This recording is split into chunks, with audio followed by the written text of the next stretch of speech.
I swear on everything, what I'm about to tell you is real. I wish it wasn't. Honestly, I wish I'd never taken that damn shortcut through the alley. It was almost midnight when I was walking home. The streets were empty, just my sneakers tapping against the cracked sidewalk. I was walking past the dumpster when I saw something sticking out from the pile of garbage bags. At first, I thought it was just trash, but looking carefully, I realized it was a toy.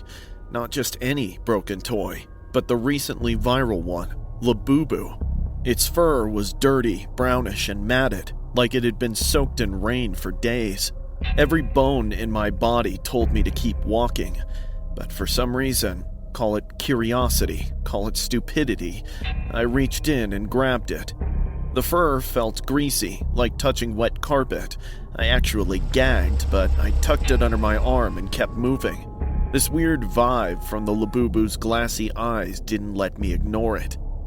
When I got home, my phone buzzed. I answered without thinking, and my best friend Kayla's roommate started crying over the phone. Steph, Kyla's gone. The plane, it crashed. What? My brain just shut down. Kayla, my ride or die since middle school, my other half, gone. Just like that. I don't remember much after that. I locked my door, threw my phone somewhere, and cried until my chest hurt. At some point, I passed out, hugging my pillow. I don't recall the time, but I woke up to this faint sound, like a giggle. Initially, I thought I must have left my laptop open, playing some silly TikTok video. But no, my room was dark and dead silent. The laugh took place again. Slowly, I turned my head. The Labubu doll was sitting on my nightstand, but I swear I hadn't put it there. Its glassy eyes glimmered in the dark, and its mouth moved. The stitches were stretching, pulling apart like wet fabric, and then, in this voice that sounded like broken glass scraping against metal, it whispered, "Steffi, wanna play?" I screamed, but no sound came out. My throat locked up. I tried to get up, but my body felt heavy, pinned down. The doll twitched, one jerk, then another. Then it flung itself off the nightstand and landed on the floor with a sickening thud. Its limbs were bent wrong, like broken sticks, but it crawled, fast, straight toward me. "Don't be sad. You'll see her soon." I kicked at it, finally finding my voice. Get the hell away! But the doll began to grow bigger. Right in front of me, it started stretching, bones cracking, fur ripping, and body twisting like some nightmare origami. Within seconds, it wasn't a doll anymore. It was a giant, its head scraping the ceiling, claws carving into the walls like paper. Its grin was now jagged, splitting its face wide open. I stumbled off the bed, backing into the corner. My heart felt like it was going to explode. "She's waiting for you, Steffi," it growled, voice echoing like 100 ravenous dogs layered together. "See you on the other side." Grinding its monster teeth, the Labubu lunged at me. Its claws slashed at my chest. I screamed as blood sprayed across the floor. I tried to run, but the Labubu grabbed me by my leg and kept pulling. I suffered like a tiny prey, trying my best to get away. "No exit, Steph!" The voice was right in my ear. I whipped around to see the giant Labubu standing over me. My chest rose and fell like I was suffocating. It slowly bent down to my level, bringing its face inches from mine. Its breath smelled like rotten meat. "She screamed when the plane fell, Steffi. Do you want to scream too?" My whole body went cold. Let go of me! I sobbed, slamming my fists against its chest. It laughed, the sound splitting my skull. Then it stabbed its claw straight through me. The pain was so real, so sharp, I thought I actually died. I gasped and woke up. I shot up in bed, drenched in sweat, my heart beating like a drum. My chest hurt, but there was no wound. For a second, I thought it was all a nightmare, just a dream. But then, I saw the Labubu doll, sitting perfectly on my nightstand, facing me, smiling. I didn't sleep the rest of the night. The second the sun came up, I grabbed that thing with shaking hands, stuffed it in a bag, and bolted out of my apartment. I didn't even care if people thought I was crazy. I ran straight back to that alley and threw the bag into the same dumpster. As I was heading back, I turned one last time to the alley behind me, but instead of the Labubu, I saw a girl. She was standing near the dumpster with curious eyes, and it all felt like deja vu for a moment. No. I whispered, sprinting forward. She reached in, pulled out the Labubu, and hugged it like she'd found a treasure. She walked away with it. Hey! Drop it! I screamed, waving my arms like a maniac. She stopped while crossing the road and looked back at me, confused. And then, bam! A bus came out of nowhere, horn blaring too late. It slammed into her. The sound. I'll never get it out of my head. She flew, hit the pavement, and didn't move again. The doll rolled out of her arms, landing in the gutter. I couldn't breathe. People rushed over, screaming, calling 911. I just froze there. From that moment on, I knew the truth. Labubu isn't just some creepy toy. It's cursed. I saw death follow it twice with my own eyes. First Kayla, then that poor girl. Maybe it chooses people. Maybe it feeds on us. I don't know. All I know is that I won't touch it again. And if you ever see one lying around, don't pick it up. Run. Just run. Running a funeral home isn't glamorous. People think it's morbid, depressing work.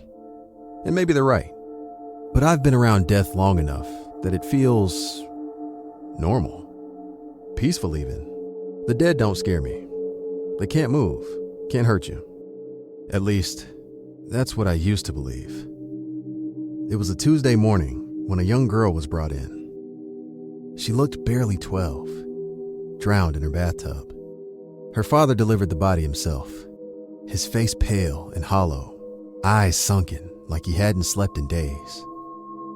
When I unzipped the body bag, I found a Labubu toy tucked in her arms. She loved it too much. Never let it go. I was familiar with the hype of these dolls, so I recognized it immediately. The girl's face was bloated, like any other drowning victim. Her lips had this faint bluish tint. All her veins were extra visible under the pale, waterlogged skin. At the very first glance, she kind of unsettled me. The doll's grin only added to the discomfort. I brushed it off, cataloged her details, and set her in the basement's embalming room. Around midnight, I began my work. I work in the nights because it's the most peaceful time. The embalming table creaked under her weight as I arranged my tools. The fluorescent lights buzzed overhead, a steady hum I'd grown used to. But that night, the silence of the room felt different. The air was thick and heavy. My eyes kept darting to the corners, convinced I saw shadows twitching. Every now and then, I heard faint dripping, as though water was leaking, but the taps were dry. And the doll? God damn that freaky Labubu. I set it on a stool beside the stretcher, but every time I glanced over, I swore its glass eyes weren't quite where I left them, like it was following me. Focus, I muttered, sliding on my gloves. It's just fatigue. Halfway into the process, I figured out I left my scalpel in the storage room, so I went to get it. It couldn't have been more than 30 seconds, but when I came back, the stretcher was empty. The girl's body and the doll, both were gone. Chills rushed down my spine. All my muscles locked tight in an unknown fear. My stomach dropped like a stone. For a full minute, I just stood there, scalpel in hand, breath ragged. How is this even possible? The girl has been dead for hours. She can't just travel around.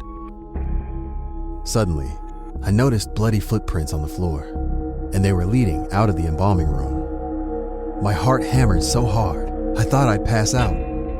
Slowly, against everything my instincts shouted, I followed. The prints led upstairs, one sticky step after another, until they disappeared into the kitchen. I gripped the doorframe, forcing myself to breathe.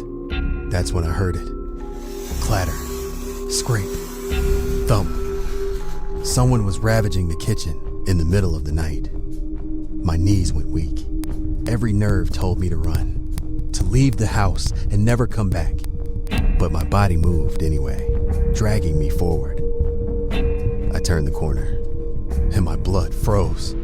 She was there, the drowned girl, sitting cross-legged on the kitchen floor in front of the open freezer, her wet hair hanging like seaweed across her face. She clutched a raw chicken leg in her little hands and tore into it with jagged bites. Strings of bloody flesh dangled from her mouth. The sound of her animalistic chewing filled the air. The scalpel dropped from my hand, hitting the cold floor. It made this subtle metallic clank, and she stopped chewing.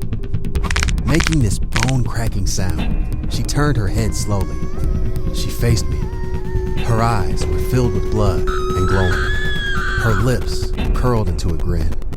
Her teeth and mouth were smeared with blood. Behind her, the doll leaned against the freezer door like it had life in it too. The evil bunny was grinning wider now. I couldn't move, couldn't breathe. All of a sudden, the girl opened her mouth, and in a voice that was wet and gurgling, she whispered, "Every night, I chew and I chew, but I still feel the water in my throat." That broke me. I screamed, stumbled backwards, and collapsed against the counter. My vision swam, the world spinning as my chest clenched. My last memory was her crawling toward me on all fours, her hands smearing the floor with blood.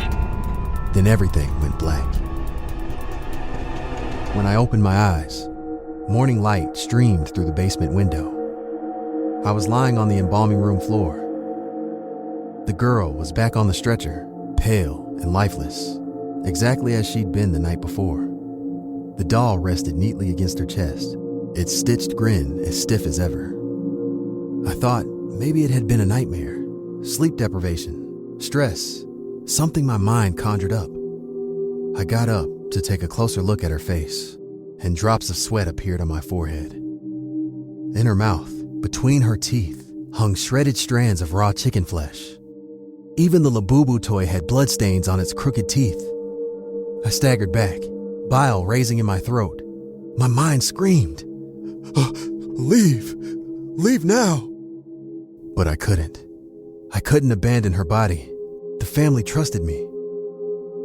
The rest of that day passed in a blur. I embalmed her like any other client, though my hands shook so badly, I nearly dropped my instruments. The whole time, I felt her eyes on me. Every so often, I thought she blinked at me. It's been 3 nights since then. I haven't slept. Every time I close my eyes, I see her crouched in the kitchen, gnawing raw flesh, her dead eyes shining. I hear the Labubu doll laughing, whispering things I don't really understand. Yesterday, her father called me to invite me to her memorial. I didn't go. I said I was down with fever. I couldn't muster up the courage to see the girl again. I find it difficult to believe that her death was just a mere accident. I'm sure the Labubu doll has something to do with it. I bought a Labubu doll for my niece's birthday. She's got this obsession with weird toys, the kind that makes most kids scream and cry. Creepy stuffed animals, pop-eyed figurines, skeleton-shaped plushies. If it's bizarre, she wants it. When I found a limited edition Labubu online, I thought it was perfect. Still, when the package arrived, I felt a chill just looking at it. The doll was small, covered in blue fur that felt greasy when my fingers brushed against it. Its black button eyes were too wide, too shiny, like they were always wet. But the grin was the worst part, stitched from corner to corner, jagged and crooked, like it had been torn across its face. I remember whispering, "Man, this thing is more nightmare fuel than a birthday gift." I wrapped it anyway, set it on the shelf in my living room and tried not to think about it. But later that night, I couldn't stop. I was scrolling on my phone when I stumbled onto a horror forum. One post jumped out at me. The Labubu Whisper game. Don't stare at its grin in the dark. If you do, it'll call your name at 3 a.m. Ridiculous internet garbage. But still, I had the doll, right there, wrapped, sitting on the shelf. By 2:50 a.m., I decided to test it. I turned off the lights, sat on the couch, and unwrapped the gift just enough to reveal its face. The grin stared back at me, glowing faintly in the moonlight leaking through the blinds. The house was dead quiet except for the clock ticking on the wall. I stared. Minute after minute passed. My eyelids grew heavy. I was just about to laugh it off when... Ethan. My breath caught. Someone did whisper in a child's voice. I jumped in fear. I live alone. No way it could be a prank. My pulse blasted in my ears. No way. I'm just imagining it. But then I heard it again. Ethan. Wanna play hide and clap? This time, right by my ear. I shot off the couch, spinning in circles, hands raised like I could fight whatever it was. I even saw a shadow that looked like a bunny running into the living room. I followed it with caution, but there was no one. All I could hear was eerie silence, and the creepy Labubu was staring into my soul. I was wondering whether my mind was playing tricks on me when my phone buzzed. The vibration nearly made me scream. I grabbed it with shaking hands. It was a text from my niece. How weird, I thought before reading it. But once I opened it, I was 10 times more scared. Uncle, I can hear you calling my name. Why are you outside my window? I looked at the time. It was 3:07 a.m. I felt the blood drain from my face. I hadn't left my living room. My hands began trembling. Without wasting a second more, I called my sister. After a few seconds of ringing, she answered the phone in a groggy and annoyed voice.